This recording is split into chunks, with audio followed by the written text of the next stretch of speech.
Hey everybody, Real Fan Man here. Welcome to layout update number 16.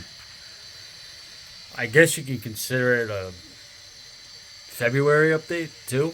I don't know, however you want to look at it.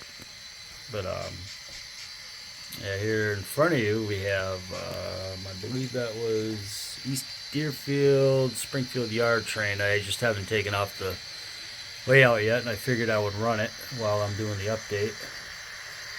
Anyways, you can see in front of you, I've reinstalled my Azatrack signal system over here. Probably look better in the dark, but I know you can still see it nonetheless. So this is the second spot that I've put it on, and I'll explain more in a minute. All right, stay tuned. Okay, I just had to get my trusty stool. It's kind of high up. I mean, it's not that high. It's eye level for me. But anyways, so I started off with putting in my two regular tortoise switches for this crossover right here. And I had to do a little fabricating for this one because I went on the side and you can see I got a toothpick sticking out there as the throw arm. I know, right? That's crazy. Who does that in model railroading using a toothpick? Well, I do. So anyways, let me show you real quick. Here's tortoise number one, and I actually purchased two of those snap components from Azatrack, the Azatrack stand at the train show. I'm kind of wishing I got three, because this is the original. This is how I did it originally when I first got these. But then, of course, I saw these some time later, if it'll focus. Come on, focus. Alright, I don't know, it's not focusing now. There we go. Alright. So I picked up two of these. I put the other one on my my Smale tortoise switch, which I really like. Yeah, I'm just gonna start getting Smales if I do the tortoise, because I use DCC and it just makes sense.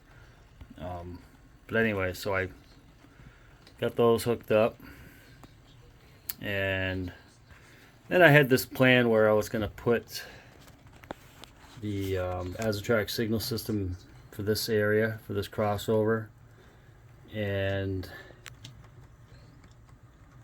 theoretically, well, ideally in my mind, it was going to work out. I figured I would just get another double head for this side, which this is just temporary. This is that other Atlas signal I have that's not hooked up. I just decided I would plop that one in for scenery. But I had the I think it's was it New Jersey? Hold on a sec. I gotta take a look. Stand by. Okay, I'm back. I didn't want to butcher their name, so it's NJ International or NJ Accessories. So I originally, when I first got the Azatrack board, I purchased two single head Type Gs and one double head Type G through Azatrack, but this is the company that makes those signals right there. And while I'm on the topic here, you can see the lower signal does not work anymore. I had the green light was working when I had it hooked up on the other spot I was just showing you. However, I've had these installed and uninstalled like at least a half a dozen times from the layouts that I built and moved around and whatever. So I think the wiring's kind of starting to get a little worn out on the lower head, but I'm not too worried about it because, again, I'm going to replace these signals. I want to get the Darth Vader look. So eventually, sometime this year, these will be changed out along with the two single heads here, which they work fine. They're good. I have the toggle switches to do the force red on both. both single heads, and I can force red the top of the double head using these right here. So basically that's on, you can see it. It'll go back to green, and same with this one. So I had like force red, put the force red on the main line only because I had that train go through, so we don't need any trains running through, right? All right, so getting back to what I was talking about, these are NJ Internationals. This is my book of manuals and all that stuff, you know, reading material, frog juicer. So all right, let me get back over there real quick. Stand by.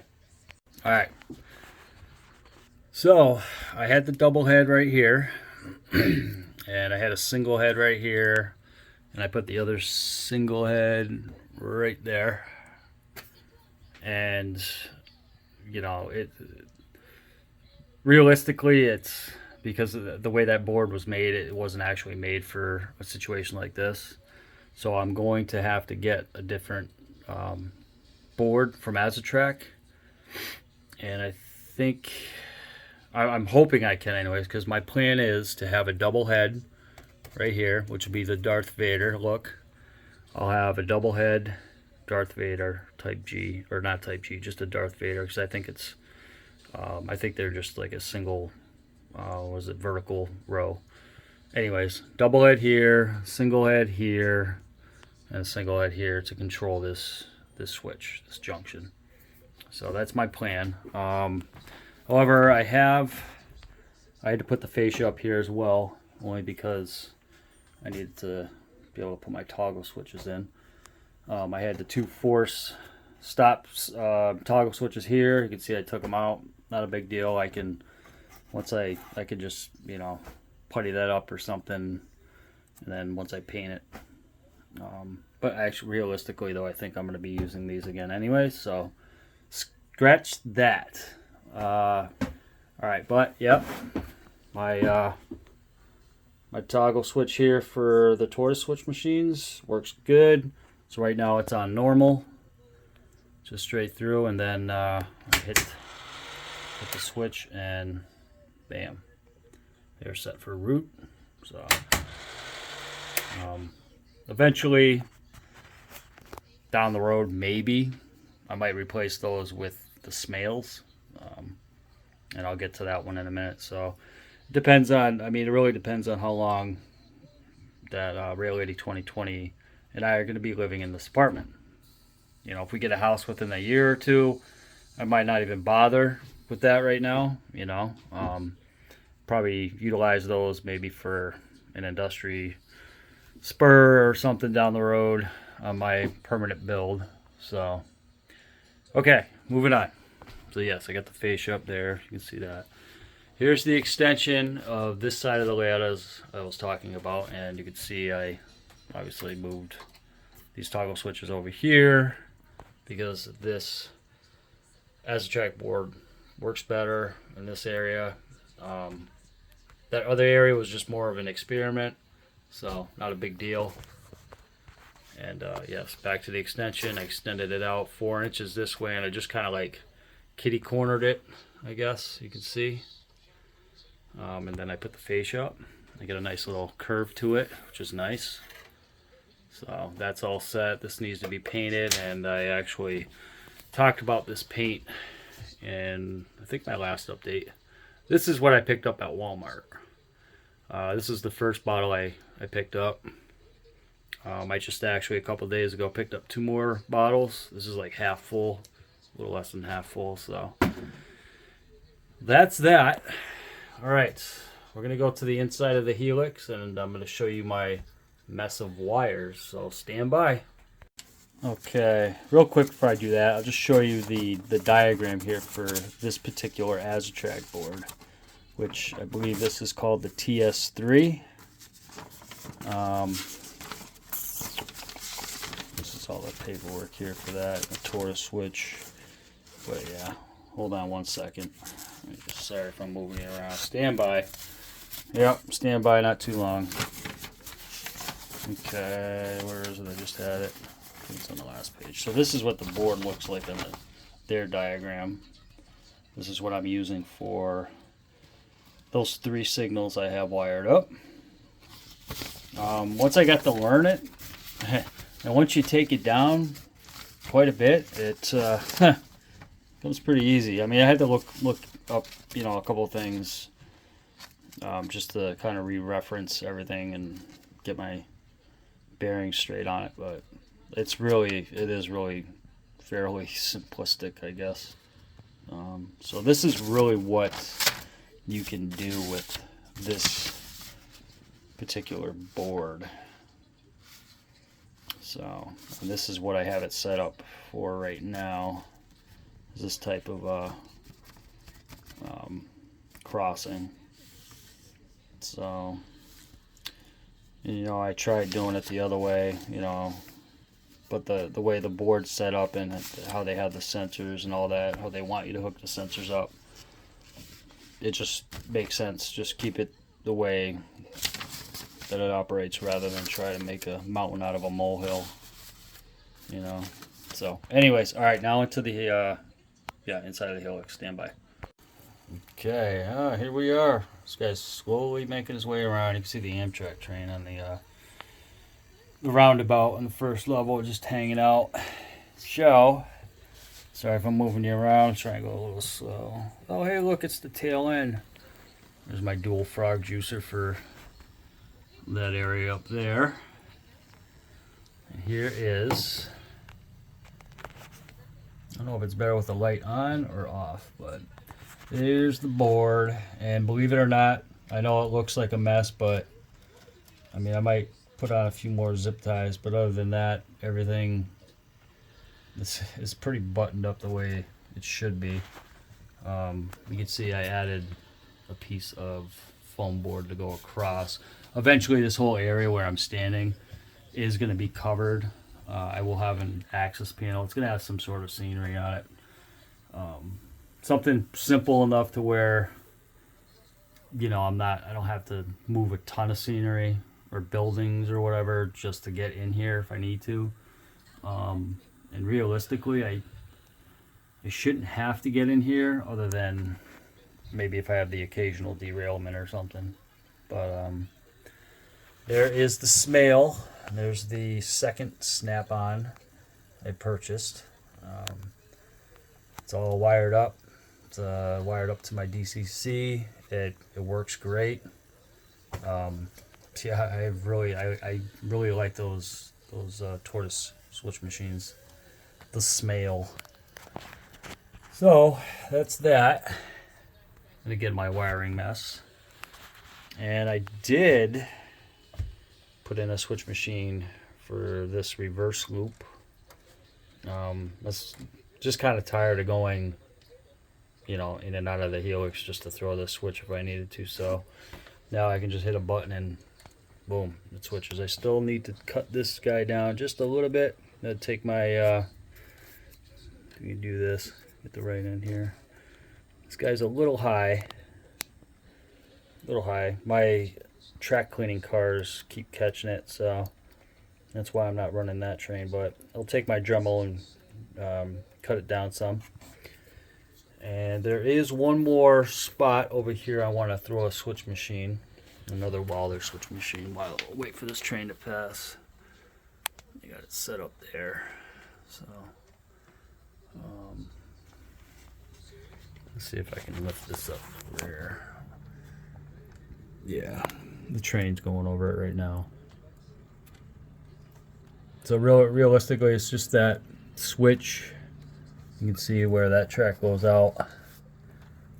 I want to put a Walther switch machine on this guy because right now I'm just kind of like sticking my hand through the tunnel and hand throwing that switch. So I think it would just make it a lot easier, All right, stand by. Yeah, see, I kind of just lean in and do that, but if I get a switch machine, I won't have to do that anymore. Yeah, I think that's pretty much it. I mean, I need to work on some more fascia. I actually lowered it down a little bit more too, so I'm gonna see if I can do the same with this. I don't know.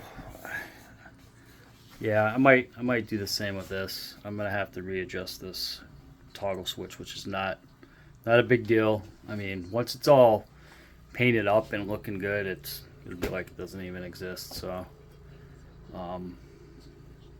but realistically, this is the first time I've actually put on fascia on a layout. You know, you can see this right down here. I'm going to change that color as well. It's going to be like a more of a kind of like a duller green color, I think, and because this is like really glossy, you can see the reflection on my hand. But anyways, oh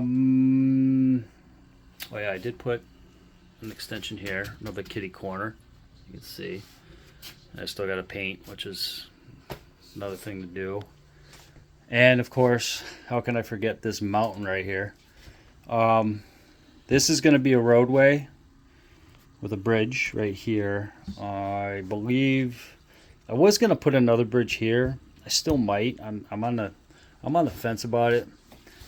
The only thing is because this is supposed to be like a divider, kind of like for between the East Deerfield Yard and Gardner, Mass, which are miles apart. So